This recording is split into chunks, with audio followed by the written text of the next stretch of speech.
Hello and welcome everyone, I am Ducky Obrien, and today I'll be covering a game called No Longer Home. No Longer Home was developed by, it's a very long list, Humble Grove, Hannah Lee, Cell Division, Adrienne Lombardo, and Eli Ransberry. That's a mouthful. I just like it when it's just like one word. Published by Fellow Traveler and was released onto the PC on July 30th, 2021. The current MSRP is $14.99. As always, the exact release date and pricing and platforms may vary from region to region and platform to platform. Like in some regions, it may be out for like a console, and in another region, it may not. So that's why I say this. Anyways, this is a very hipster game. I'm gonna go start a new chapter. It's kind of like about being in college, being a young adult, and being uncertain of who you are and what you want to do, and kind of figuring that out. It's gonna definitely appeal to a small niche. I think the general mass appeal of this game will be a little bit lacking, in my opinion. Let's get started. You guys can make up your own mind, but there's a prologue, and it turned me off. I wish they didn't have the prologue. In my own personal opinion, I just wish it went into the game, because it's, a lot better when you have something to do. Anyways, this is semi-autobiographical. It's entirely narrative based. And that's kind of risky, because if you don't like the characters or the narrative and you can't relate to it, then there's really not much to appeal to you, because there's no real mechanic per se.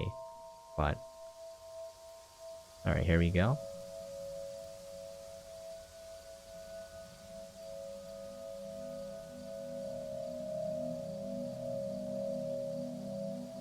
I think it's like the game did appeal to me the more I played it, though.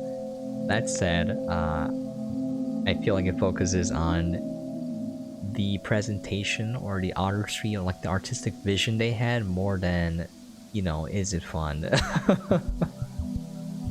Alright. So, last two at the barbecue. It's getting dark, but I have to get home soon. This is it then. Second year of university's over. I don't think that's how they sound. There's one more year left, and then we'll have to be real adults. Ugh, I don't want to be an adult. We got a whole year to figure it out, though. We'll probably have ourselves together by then. I don't think I'll ever have myself together. Have you got any plans? I don't know. I think I used to know. I'm hoping I'll figure that out before we graduate. I've always got the impression you knew exactly what you were doing. What now? I just do things. I love to have a grand plan, but that's it. I'm just doing things. I mean, aren't we all doing things? I don't really know if I'm even doing things. Really, I think you're doing something right now. Like, I don't know who I am, what I want to be.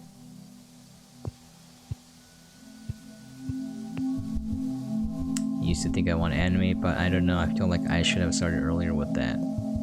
I know that feeling. I wish I started YouTube and just content creation a lot earlier, because I'm still figuring it out, and I wish I started earlier. But the paradox is that I wouldn't have gotten to this point if I didn't go through the things I did.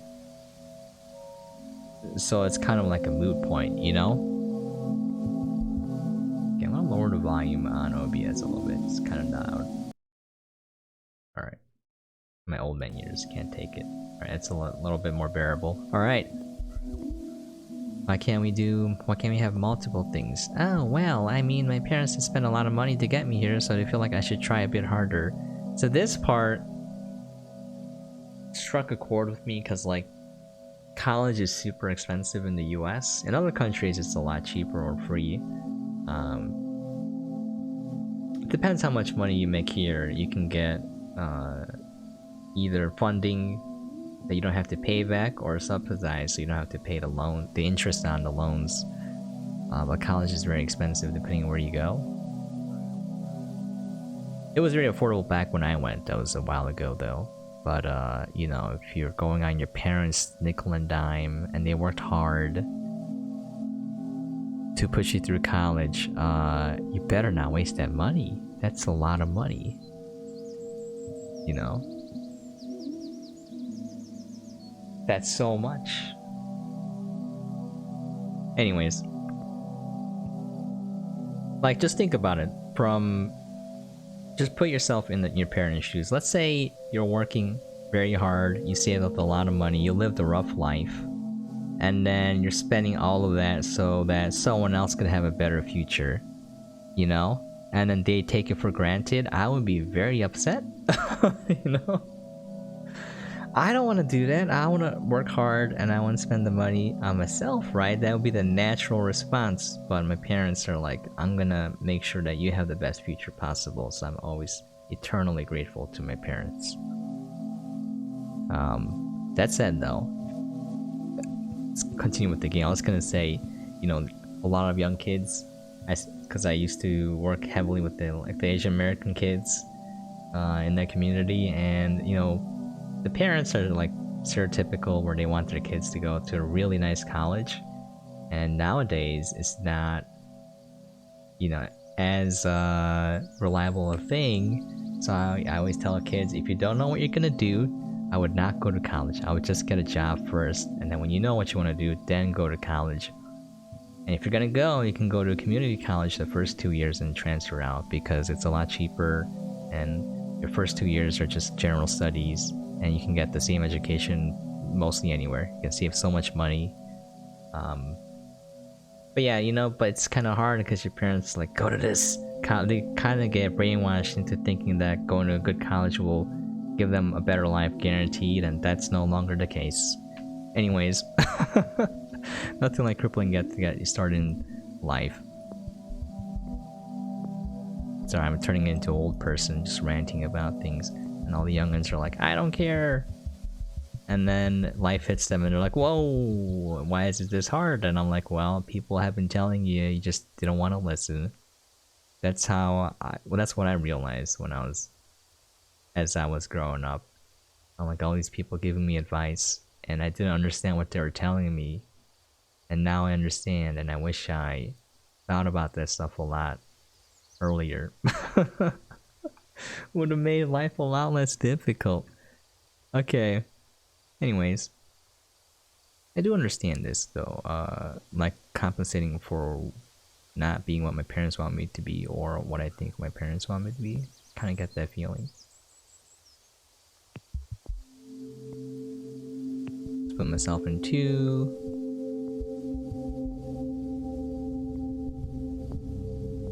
Okay. I'm just gonna skip through this a little bit.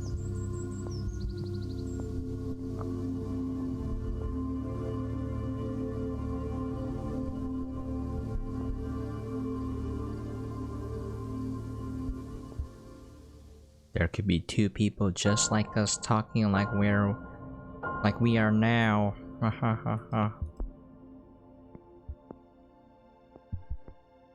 Want to believe in aliens?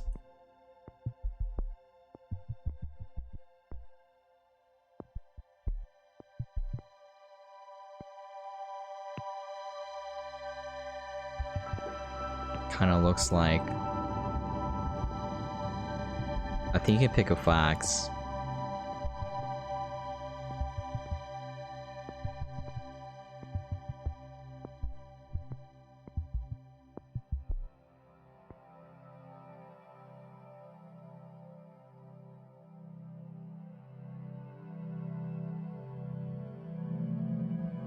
Ugh, this part felt like it took forever. It was not a good introduction to the game at all. It kind of reminds me of movie directors, where they think they're making a masterpiece and it's not, and they just need an editor, and they need to listen to the editor and be like, we need to cut this out. Like, we need to cut this out ASAP. It's gonna make the game, the overall film, a lot stronger. And they're like, no! I'm gonna stick to my artistic vision. And I'm like, ah. Okay.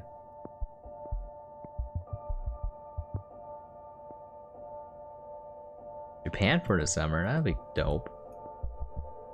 I do want to travel now. I used to not want to, but as I get older, you know,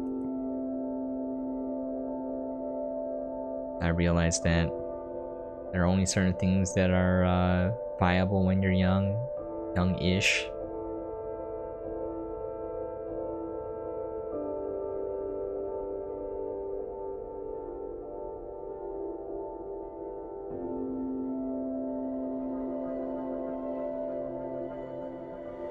Yeah, I feel like for the average gamer, like let's just say I gave this game to someone random, a bunch of random people, they'll probably stop playing before this. What is it called again? Prologue ends. Now we can start. They should have just removed this. In my honest opinion, I don't think it adds anything. Alright.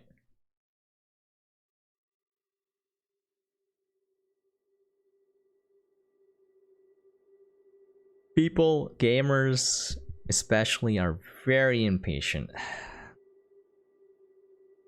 It's weird because I'm gonna. Anyways, oh yeah, I bet donuts. Hell yeah, blah blah blah. I would have cut this out too.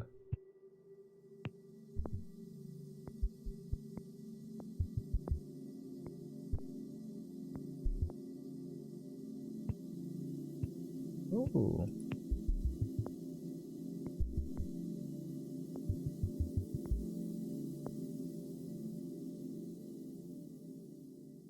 It's just like text and you're just reading. You know, like it's just one at a time too, and whatever you pick doesn't really. I don't think it changes anything. So it doesn't even give you the illusion of choice.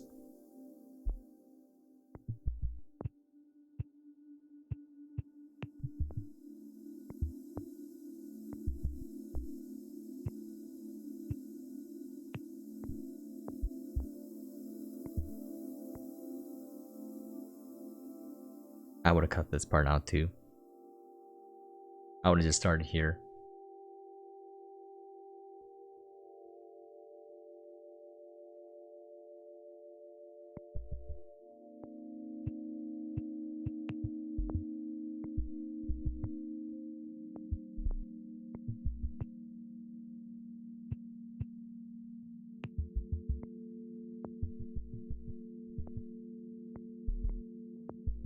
Yeah, I feel like having choices are weird because like when you do that, I would want to pick something that I would say, right? Or most relatable to me, and if I don't see an option, then the illusion of choice is kind of shattered. I think it would have been better if there were just no choices.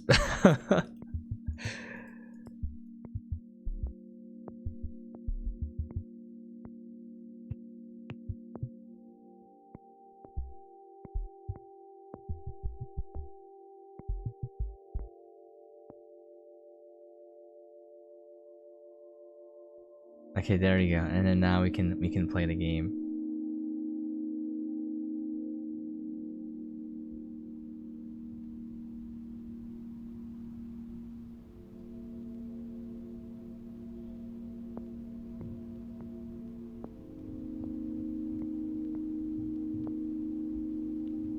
I can't even rotate the camera yet. Alright, so you can click on things, interact with them.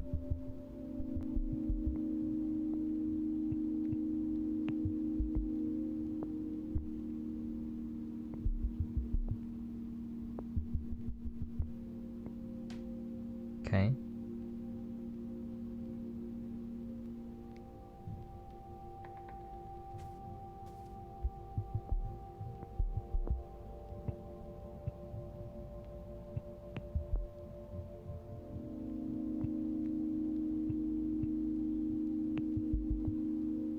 Yeah, I think that's weird.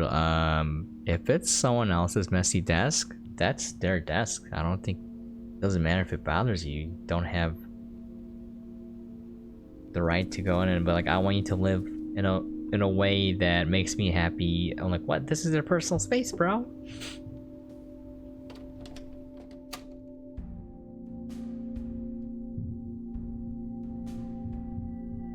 Okay. Again, I feel like that's kind of like, it looks cool, but it doesn't add anything to the game, you know, in terms of it, like an impact to me as a player.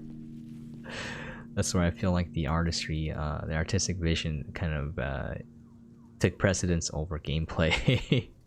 Not that that's a bad thing, it just, you know, it kind of increases friction for new players to get in.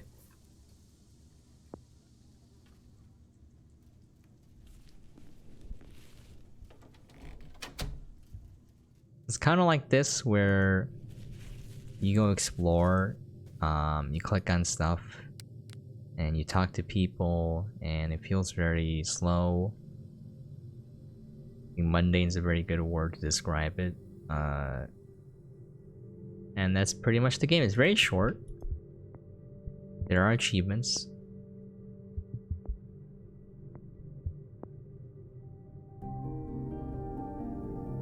And that's pretty much it. It's probably gonna speak to people who are going through the same thing. So people in college, in the last years of college or high school, probably gonna have a better time with the game.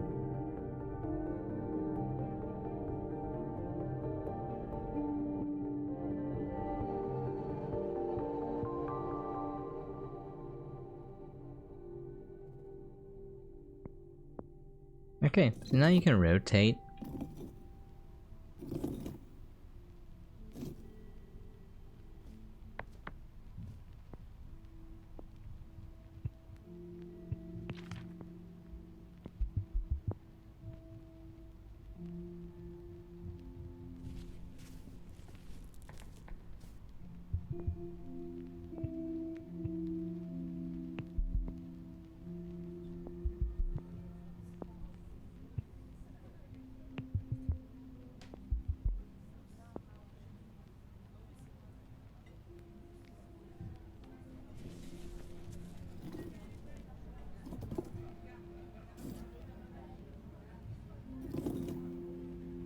Let me out.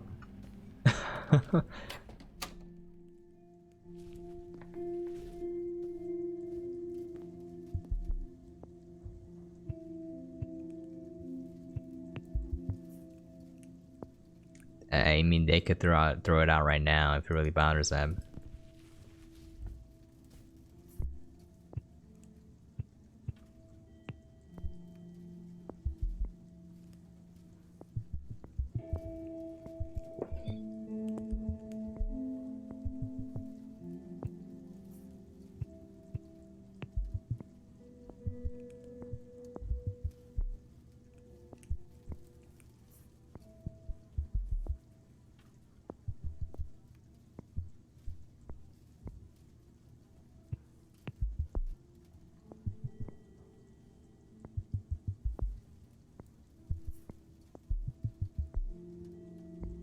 Okay.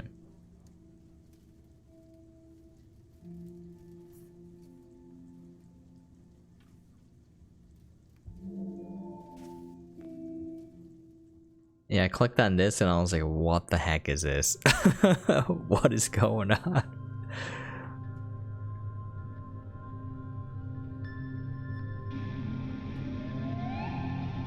I really don't care if people are like, God, it's a metaphor, it has deep meaning. The only question I ask myself is like, is there a degree of fun to this? And if there isn't, then I'm just like, well, you know, well.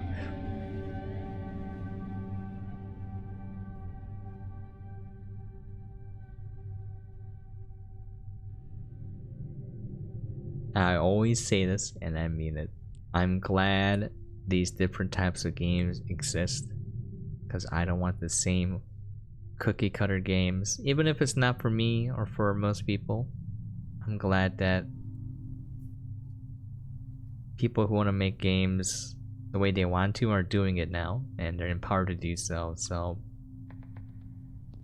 That's fantastic because it will evolve games continually if you have this. I don't want just, you know, the same cookie cutter games as just following trends. Like large corporations are the only ones making games. Anyone can make games. Fantastic. I think it does bring up the issue of discoverability though, so that's kind of rough though. If you make a game and no one knows it exists, how can they play it?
Sci-fi came out of the other side of postmodernism.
I'm just really bored right now.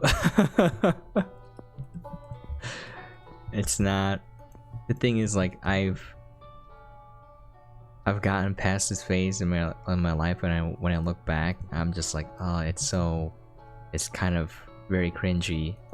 Not kind of, it is very cringy.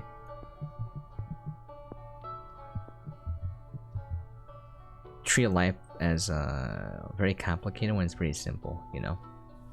Most things are very simple when you break it down. It's either in your control or it's not. And things that are out of your control, you don't have to worry about or do anything. It's kind of hard giving that up though. Yeah, it took me a while, but yeah. And things that are in my control, you know, it's like you can break it down into small steps, whatever it is that you want to do or you need to do, and then you just do them. That's it. It's do or die, you know? Alright, why don't we call it there? That's pretty much the game. So either you're gonna like it or you're not. The game is No Longer Home, developed by Humble Grove, Hannah Lee, Self-Efficient, Adrienne Lombardo, Eli Rainsbury, and then published by Fellow Traveler. And it was released July 30th, and the MSRP is $14.99. That's right. I noticed Fellow Traveler produces a lot of more conceptual projects. I've noticed. There's one really weird one about the Big Bang. Let me see if I can find the title. That one was really weird.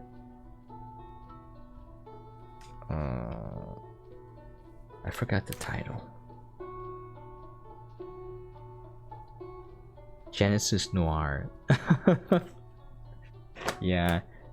So I'm pretty sure these games will appeal to someone out there. Hard for me to cover this type of game because I think what defines a game is a mechanic that you can play and get better at. Because if you just watch something, it's more akin to a movie. If you just read something, it's more akin to a book. And then a game is something that you can play, and there's some kind of... It doesn't have to be complex. Like Pong is a game. The mechanics are very simple, but there's a certain level of skill you can kind of grow there. You can be a pro Pong player. But yeah, so like when games don't have a mechanic, a central mechanic that ties everything together, it drives me a little bit insane, because then, you know, if it's not well made in terms of like being a movie or a book, then what is it exactly, you know? I feel like you can do both. There's plenty of examples where they have a mechanic and they have artistic vision and they marry the two together. The simplest way you can do it is just to simplify the mechanic. Just have one unifying mechanic. Like Coda did a fantastic job with that, where the mechanic is that you blink, you control the game. It's a visual novel or a walking sim, whatever you want to call it. It's more like an interactive movie than anything, but there is a mechanic where you blink, and whenever you blink, you progress forward in time. So there are some sections where you have to hold your eye open. That hurts. But other than that, you know, it's not like you do anything different, but you control the game with your eyes, and I think that was pretty dope.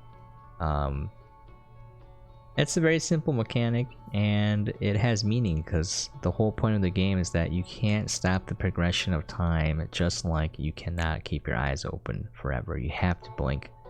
So it's about that, like moving on, all of that. It's tied together, and you understand the mechanic, you understand why it's there. It works, very simple, and you know, ties well with what they're trying to do in the game, and the narrative and all that was pretty nice. I like Superliminal a lot, where the mechanic was changing your perspective, the camera, and that will either make objects bigger or smaller, or, you know, it turns them into other things. And you use that. It's very similar to Portal in a sense. Use that to go through the level, and it tie with the whole narrative theme of like changing your perspective can sometimes lead to solutions that you didn't think of, or you can see a problem from a new angle and stuff like that. So the mechanic tied together with what they were trying to do narratively and artistically speaking. It's not gonna appeal to everyone, because if you're not going through a rough time, or like, you know, everything's peachy in life, you play a game like that, you're like, you know, I see it, but it doesn't really hit the same when you're in the dumps, you know. So same with this game. If you're in college, uncertain of where to go, what to do, kind of disillusioned with life, it's probably going to be more relatable. But yeah, those are just two examples where I felt like the mechanic was married to the artistic vision, and it was done well. So I'm not saying this game didn't do it well, I'm just saying, like, you know, there's a way to have a mechanic and make a game fit whatever artistic vision you have. It just takes a lot of work, obviously. Alright, I don't know why I'm rambling like this. Why don't I call it here? Yeah, hopefully that gave you guys. What did I say right now? Hopefully that gave you guys an idea what the game is like, and hopefully you enjoyed what you saw. If you have any questions, comments, things you'd like to see or for me to cover, please feel free to leave a comment down below. And as always, hope you guys are staying safe and sane out there. And I'll catch you guys next time. No joke though, moral of the story, if you're in America, you don't always have to go to college. You can just get a job, okay guys? Starting life out with massive financial debt is not a good thing. You're screwing yourself over more often than not, unless you know exactly what you're doing. Alright. I don't think anyone cares. But yeah. See you guys next time.